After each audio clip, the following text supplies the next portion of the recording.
আসসালামু আলাইকুম। অ্যাকাউন্টিং ক্লাসের পক্ষ থেকে সকলকে জানাচ্ছি আন্তরিক শুভেচ্ছা ও অভিনন্দন। সাথে আছে আমি রূপম ইসলাম। এটা হচ্ছে আমাদের অ্যাকাউন্টিং ক্লাসের ধারাবাহিক ক্লাসের দ্বিতীয় পর্ব, অর্থাৎ ২ নম্বর ক্লাস। সেটা হচ্ছে যে এই ক্লাসের মধ্যে আমরা যেটা শিখবো সেটা হচ্ছে যে জাবেদার সংজ্ঞা।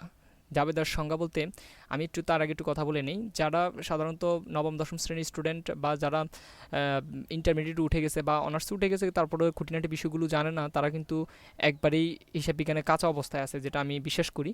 তো এজন্যই এই চ্যানেলটি তাদের দেখা উচিত এবং সাথে থাকা উচিত আমি মনে করি। কারণ এই চ্যানেলটিতে ধারাবাহিকভাবে ভিডিও ক্লাসগুলো দেওয়া হবে।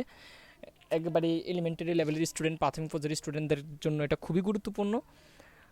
তো জাবেদা যারা পারবে না তারা একবারেই হিসাব বিজ্ঞানের একবার কিছুই বুঝবে না। জাবেদা যারা পারে তারা জানে জাবেদার কী গুরুত্ব, আর যারা পারে না অঙ্ক করতে গেলে তারা বুঝে জাবেদা না পারলে কী ঝামেলা। সেজন্য আমি বলবো যে জাবেদা অবশ্যই শিখতে হবে। আর জাবেদা শিখতে হলে জাবেদার সংজ্ঞা থেকে শুরু করব। তারপরে আমরা ধারাবাহিকভাবে অঙ্ক করা শুরু করে দেবো পরবর্তী ক্লাসগুলোতে। তো চলো কথা না বাড়িয়ে আমরা আমাদের ভিডিওটা শুরু করা যাক। আমরা এই ভিডিওর মধ্যে কী শিখতে পারি দেখি। জাবেদার সংজ্ঞা। জাবেদার সংজ্ঞাটা হচ্ছে আর্থিক লেনদেন সংগঠিত হওয়ার সাথে সাথে ডেবিট ক্রেডিট বিশ্লেষণ করে তারিখের ক্রমানুসারে সংক্ষিপ্ত ব্যাখ্যা সহ প্রাথমিকভাবে যে বইতে লিপিবদ্ধ করা হয় তাকে জাবেদা বলে। অর্থাৎ আর্থিক লেনদেন, এর আগের আমার যে ক্লাসটা আমি ১ নাম্বার ক্লাস দিছিলাম সেখানের মধ্যে আমি লেনদেন, আর্থিক লেনদেন, অনার্থিক লেনদেন, আর্থিক ঘটনা, অনার্থিক ঘটনা নিয়ে আলোচনা করছি। যারা ওই ভিডিওটা দেখো নাই তারা অবশ্যই ওই ভিডিওটা দেখে নিবা। তাহলেই বুঝতে পারবা যে আর্থিক লেনদেন সংগঠিত হওয়ার সাথে সাথে ডেবিট ক্রেডিট বিশ্লেষণ করে তারিখের ক্রমানুসারে সংক্ষিপ্ত ব্যাখ্যা সহ প্রাথমিকভাবে যে বইতে লিপিবদ্ধ করা হয় তাকে জাবেদা বলে। এখন কথা হলো, জাবেদা বলে আমরা একটা সংজ্ঞাটা বুঝলাম, তাহলে জিনিসটা কি? এটা হলো যে একটা ব্যবসা প্রতিষ্ঠানের মধ্যে প্রাথমিক পর্যায়ে যে লেনদেনগুলো হবে, আর্থিক যে লেনদেনগুলো হবে, সেগুলো যে বইতে লিপিবদ্ধ করা হবে ডেবিট ক্রেডিট বিশ্লেষণ করে, সেটাই হচ্ছে জাবেদা বই। আচ্ছা, এবার হচ্ছে জাবেদার বিভিন্ন নামসমূহ।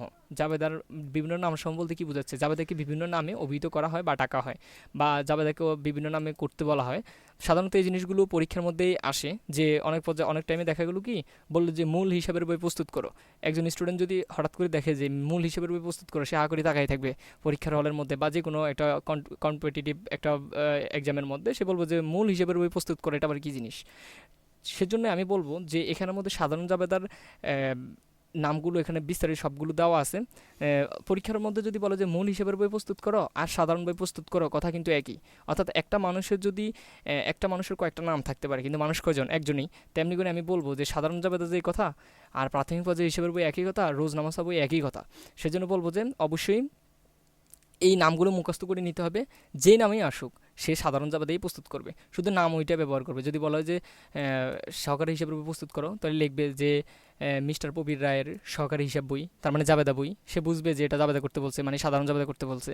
আচ্ছা হ্যাঁ, এবার আমরা একটু জাবেদার চকটা নিয়ে একটু দেখি, চকটা কী বোঝাতে চাইছে চকটার মধ্যে, আর চকটা কীরকম। জাবেদার ছক এই নিম্নে যেটা দেওয়া আছে সেটা হচ্ছে জাবেদার ছক। অর্থাৎ আমরা তখন জাবেদার নামগুলো শিখলাম। এখন আমাকে যদি বলে জাবেদা করতে বলে, আমাকে যদি প্রথম দাখিলের বই প্রস্তুত করতে বলে, তাহলে আমি কিন্তু এই চকে অঙ্ক করতে হবে। তো এই চকে যদি আমি অঙ্ক করি, তাহলে আমার এখানের মধ্যে কলাম হচ্ছে কয়টা? 5টা। জাবেদার ছকের মধ্যে কলাম থাকে 5টা। তারিখের কলাম, হিসাবের শিরোনাম ও ব্যাখ্যা, রেফারেন্স বা খতিয়ান পৃষ্ঠা বা সূত্র, ডেবিট টাকা, ক্রেডিট টাকা।